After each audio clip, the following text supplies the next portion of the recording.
안녕하세요. 전지적 엄마 시점 전엄씨 유진입니다. 병원에서도 알려주지 않는 내 뱃속 태아의 성별을 알고 싶으시다면 이 영상을 끝까지 시청 부탁드립니다. 태아가 심장 뛰는 소리만으로도 가슴이 벅차던 임신 초기를 지나 어느새 아기가 쑥쑥 자라 하리보 곤만해질 때쯤 딸이고 아들이고 상관없다. 부디 건강하게만 자라서 무사히 태어나다오를 외쳤지만 이 시기가 되면 어쩔 수 없이 우리 아이의 성별이 궁금해지실 겁니다. 아이가 둘째 아이라면 더더욱이나 성별에 관심이 가실 건데요. 오늘은 아기 성별을 확인할 수 있는 주수는 언제부터 가능한지, 성별을 확인할 수 있는 방법들은 어떤 것들이 있는지를 알아보도록 하겠습니다. 아기는 엄마의 뱃속에서 수정이 된 순간부터 성별이 이미 결정되어져 있다고 하는데요. 하지만 초음파로 우리 아이들의 건강 상태를 확인하는 부모님들께선 태아의 생식기가 어느 정도 발달해야 초음파로도 확인이 가능합니다. 임신 안정기를 지나 일반적으로 16주 정도부터 확인이 가능한데요. 요즘은 직접적으로 말을 해주지는 않지만 병원에서도 부모님이 출산 준비에 도움이 될 수 있게 보통 16주 이후에 아이가 예쁘네요, 파란색을 준비하시면 될 것 같아요 등의 성별 힌트를 통해서 알려주기도 하지만 법적 성별 확인 기간인 32주까지는 절대로 알려주지 않는 병원들도 있습니다.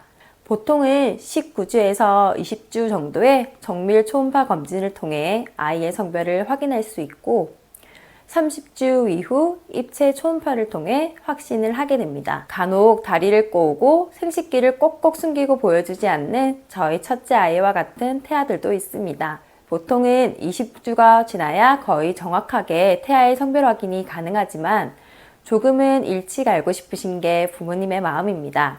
저도 빨리 성별을 확인하고 싶어서 이 방법, 저 방법을 찾아봤던 기억이 있는데 자세히 알려드리겠습니다. 첫 번째, 난황 확인법입니다.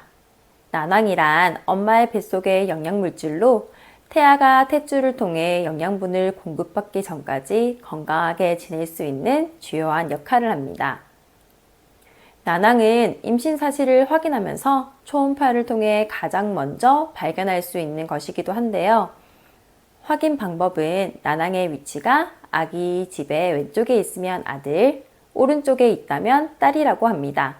하지만 방문하신 병원 초음파 기기 종류에 따라 초음파를 보는 위치가 좌우 반전되어 나타나기도 한다고 하니 정확도를 확신할 수는 없을 것 같습니다.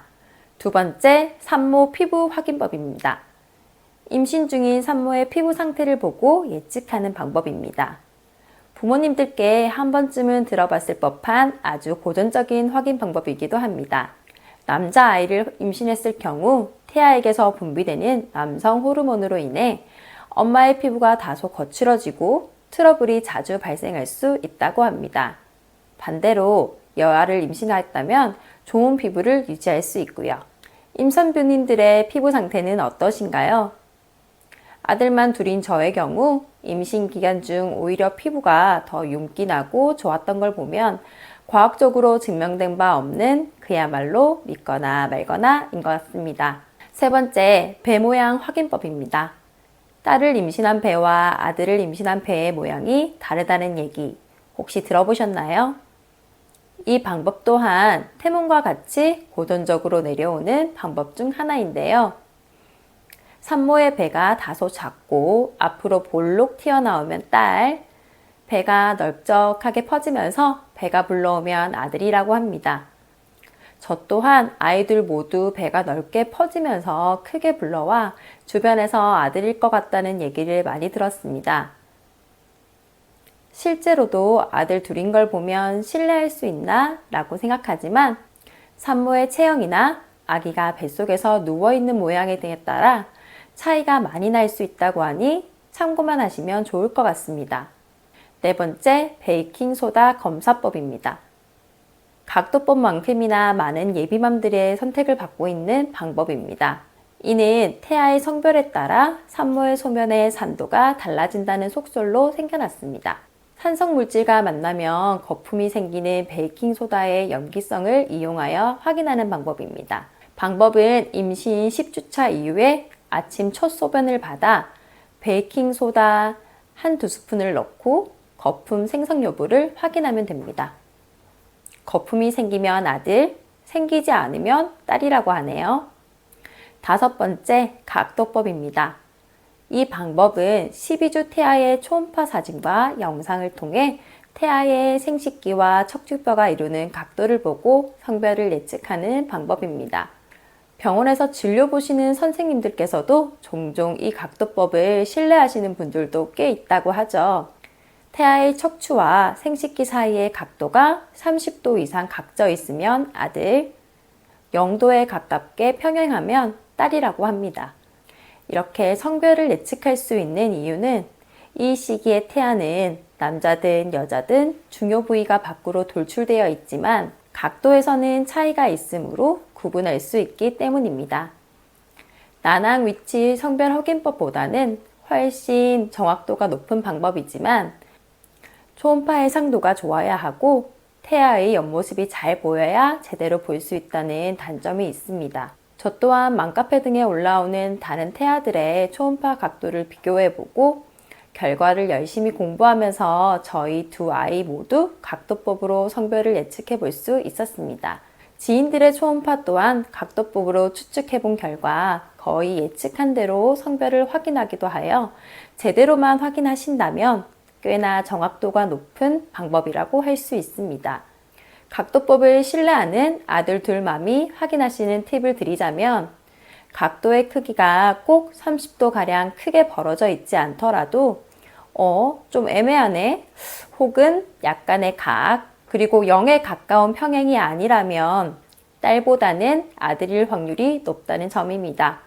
양수의 흐름이나 초음파와 태아의 자세가 잘 맞아야 볼 수 있는 각도법이지만 그래도 성별을 어렴풋이 예측해 볼 수 있으니 16주까지의 기다림을 설레게 해주는 좋은 정보인 것 같습니다. 오늘은 아기 성별 주수 확인 가능 시기와 다양한 방법들에 대해 알아보았습니다.